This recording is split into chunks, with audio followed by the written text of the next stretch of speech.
To say that 2020 sucked definitely deserves to go along with the words, "Oh shit, Sherlock." It's definitely got a lot of things that make you want to just rip your hair out and pretty much have no hope. When it comes to the pandemic that occurred, the fact that there's going to be a lot of crazy stuff that's going to happen from a lot of psychos, the fact that there's going to be another world war, and all that sort of garbage. But that being said, there are some things that did make 2020 somewhat bearable. Not so much as you'd think, mind you, but still, gotta give credit where credit is due, I suppose. With all that said, I decided to take a look at a few things that have made my 2020 okay.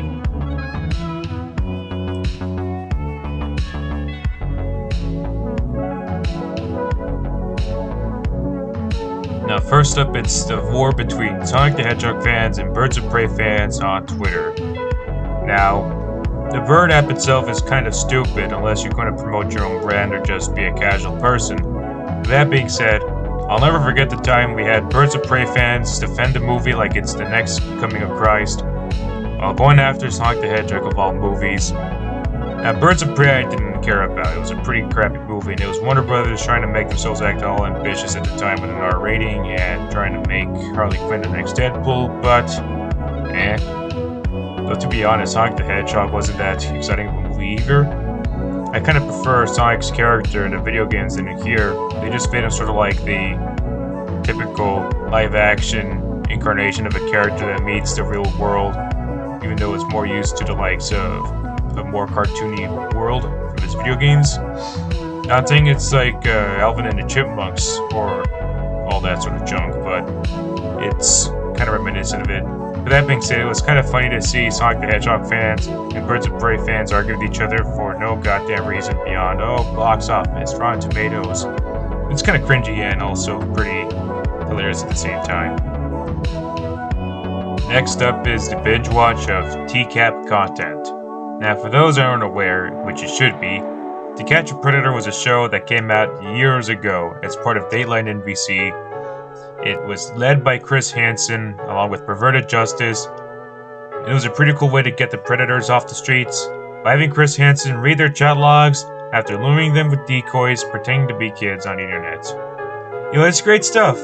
And compared to all the people who are pretty much binge-watching the typical been there, done that sort of soap operas and other TV shows are made for tweens on the CW and the like, me and the cool kids, we got to observe all this sort of stuff on YouTube by rewatching all the sorts of clips that were posted by the likes of Walls, Saul, Joey's TCAP channel, and occasionally there's also commentary for the likes of Fast Eddie, Walls once again, and even Clobbering Time. There's a lot of stuff that makes TCAP recognizable. Aside from Chris Hansen himself, it's always great to see the predators be stupid in front of him. Like there's one predator named John Kennelly who goes into the house naked and starts crying like a little bitch when Chris Hansen confronts him. Then a day later, he's confronted again as he just went to get something to eat at McDonald's. Then there's legendary Lorne, who you may recognize from his COD sort of catchphrase as well as his accent, and his desire for blonde hair, and all that sort of stuff. Well, he's even got quite a bit of lore behind him, according to a lot of TCAPers that pretty much love to see him get catfished, as well as his life post-TCAP years later. There's also Donald Morrison, who sort of looks like the Tourette's guy's idiot brother. All he's missing is just the Tony the Tiger t-shirt and the foul language, and he's pretty much this stunt double. After TCAP ended, unfortunately, which, gotta blame the assistant district attorney for shooting himself and getting the show cancelled, as well as a bunch of angry people who understand why Perverted Justice and TCAP exists in the first place. Hello, they gotta get these fuckers off the streets.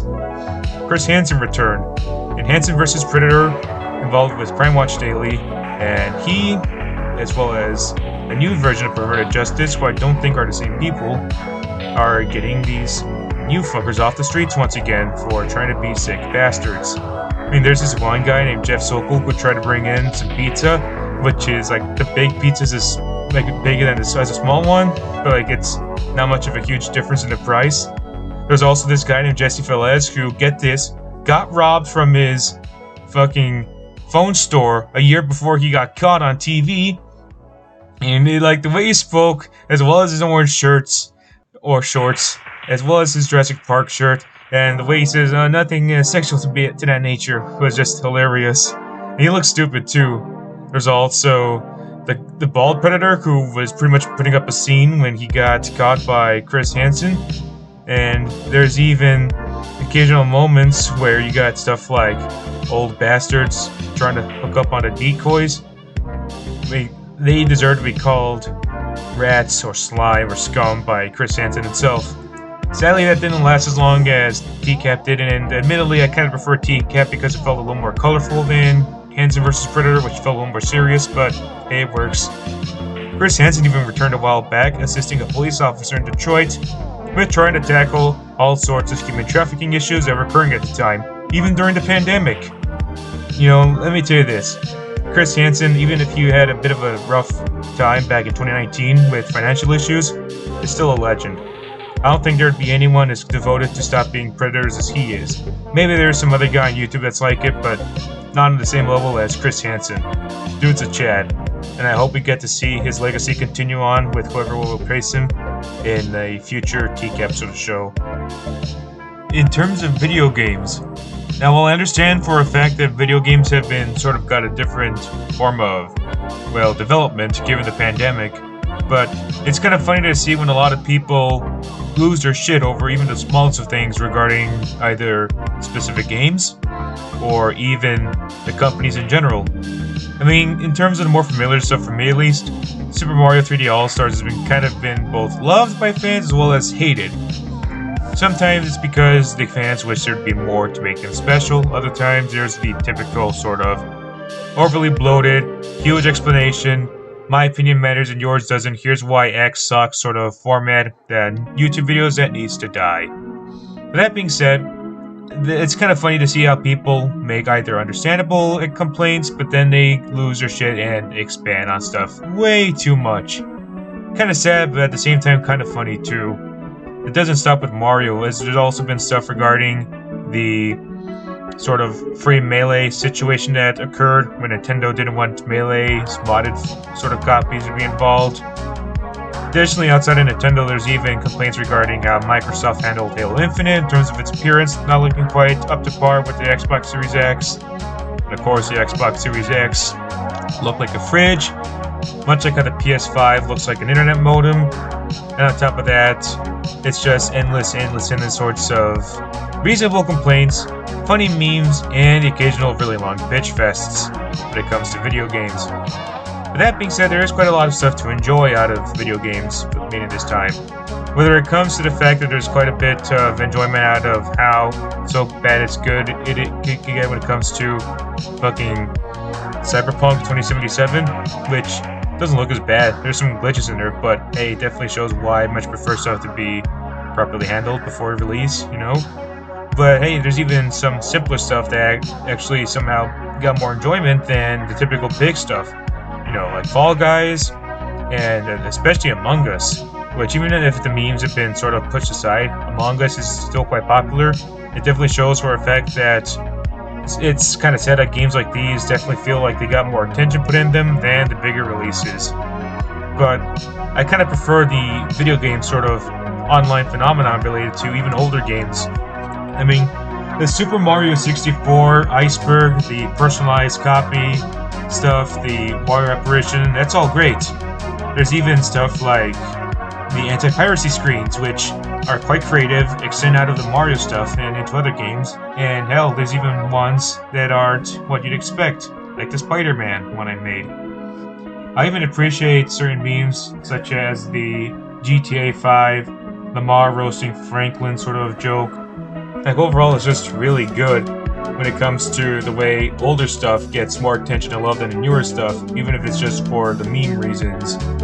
Oh yeah, going back to the Sonic and Birds of Prey arguments that occurred back in February, I guess they could have learned a thing or two from both the Doom and Animal Crossing fans in terms of uniting, considering the fact that their games are released on the same day. Up next on the list is the release of the Snyder Cut, at last. Now I know what you're thinking. This choice is way too obvious to put on the video, but to be honest, I don't mind. You know, for a while pretty much accepting the fact that we may not get it, but I still want to try and support the notion of getting the Snyder Cut, because honestly, aside from Joker and maybe Aquaman, most of the post-Justice films have been pretty shit. So it is kind of nice to see that Warner Brothers, well, not really Warner Brothers, but actually Warner Max and AT&T are going to put the film on HBO Max, maybe give it a limited theatrical release, and hopefully we get Jail 2 and 3 as well as the rest of the arc that Snyder intended. Because there's a lot to be excited about. And I'd much rather see stuff like this, even if we don't get ourselves a complete arc. I mean, we should. I mean, there's a sort of Snyderverse sort of campaign going on today. I'd much rather see an incomplete stuff regarding the Snyderverse than whatever Warner Bros. Wants to make, because this feels like the complete meal, if you ask me.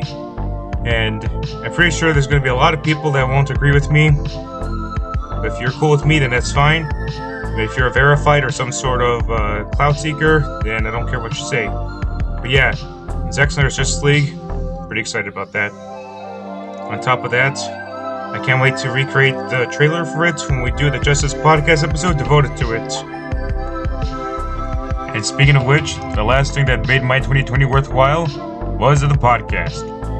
Which, considering the fact that it has 3 great co-hosts consisting of Tobbs, Fred, and F-Dog, I definitely feel a lot more encouraged to do YouTube videos more often than I'm not. Sometimes I had the tendency to try and make something big back then, but didn't seem quite as fulfilling until now, because these 3 feel like great attributes to the YouTube channel. And not just that, but they're also great people to talk with on the internet.